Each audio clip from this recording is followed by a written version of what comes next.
అందరికీ నమస్కారం. మీరంతా బాగున్నారు, బాగుంటారు, బాగుండాలి కూడా. మీరు గనుక నా వీడియో ఫస్ట్ టైమ్ చూస్తున్నట్లయితే నా ఛానెల్‌ని సబ్స్క్రైబ్ చేసుకోండి. Thank you. Let's make liver curry. It's a healthy dish. It's a combo of vitamin A, vitamin B12, iron, and it also contains minerals like copper, zinc, phosphorus, and selenium. It is good for your eyes and it's a good source of protein. It boosts your immunity and improves your energy levels. దీనివల్ల ఇన్ని ప్రయోజనాలు, కానీ నేను మాత్రం తినను. ఎందుకంటే మంచివి మనకు పారవు గదా! ఇంకా ప్రాసెస్ చూసేద్దాం. ముందుగా మనము లివర్‌ని నీట్‌గా వాష్ చేసుకుందాము. కొంతమంది బియ్యంలాగా నాన్ వెజ్‌ని గూడా ఎక్కువ సార్లు కడుగుతే దాంట్లో పోషకాలు పోతాయి అని అంటారు. సరిగ్గా కడగకపోతే పోషకాలు కాదు గదా! కంపు పోతది మనకి. సో, నీట్‌గా వాష్ చేసుకోండి. తర్వాతకి కడాయి పెట్టుకొని ఆయిలేసి మంచిగా ఆయిల్ వేడైన తర్వాత ఉల్లిపాయలు, పచ్చిమిరపకాయలు వేద్దాము.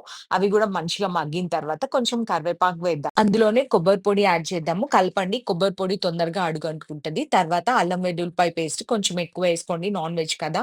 పసుపేయండి. తర్వాత గరం మసాలా, ధనియాల పొడి గూడా వేసి మంచిగా కలుపుకుందాము. నెక్స్ట్ రుచికి తగినంత ఉప్పు, కారం వేద్దాము. మంచిగా కారం ఎక్కువేసుకోండి. స్పైసీగా బావుంటది. ఒక 1 మినిట్ ఫ్రై అవ్వనిద్దాం. తర్వాతకి అందులో మంచిగా వాష్ చేసుకున్న లివర్ వేసి కలుపుకుందాము. స్మూత్‌గా కలుపుకుందాము. కలపడంలో గూడా కర్రీకి ఒక లుక్కొస్తది తెలుసా? బరాబరా ఏసి కలిపినామనుకోండి ముక్కలన్నీ ఎగిపోతాయి. కర్రీ కాస్త అది కీమా అయిపోతదనమాట. మనం ఇప్పుడు చేసుకునేది లివర్ కర్రీ. లివర్ కీమా గాదు. అందుకని మీ సున్నితమైన చేతులతో సున్నితంగా కలుపుకోండి. ఎప్పుడైనా నాన్ వెజ్ కర్రీస్ చేసుకున్నప్పుడు ఫస్ట్ 3-4 మినిట్స్ కొంచెం హై ఫ్లేమ్ మీదనే ఉడికించుకుందాము.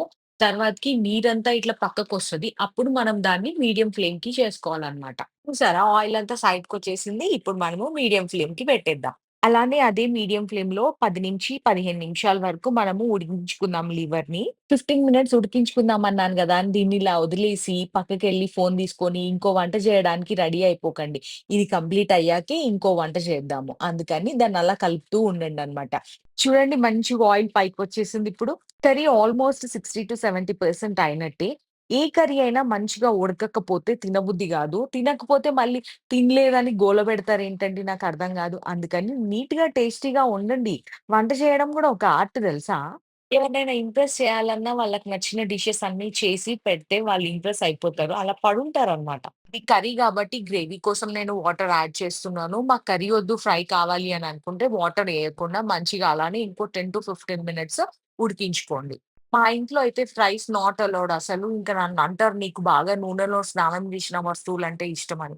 అప్పుడప్పుడు ఫ్రైస్ గూడా తినాలి గదా! మా మమ్మీ ఏమంటది, "నీకు కావాలి అనంటే సెపరేట్‌గా తీసుకొని ఫ్రై చేసుకో" అంటది. ఇగో వంట నేర్చుకుంటే ఇదే బాధండి. నేను తినను గాబట్టి సరిపోయింది. లేదంటే లివర్ కర్రీ, లివర్ ఫ్రై చేయాల్సొచ్చింది. అయినా అప్పుడప్పుడు నాకిష్టమైనవి అలా ఫ్రై గూడా చేస్తాను. లేదంటే నా చిట్టి పొట్టి, బుజ్జి పొట్టని ఎవరు సాటిస్ఫై జేస్తారు?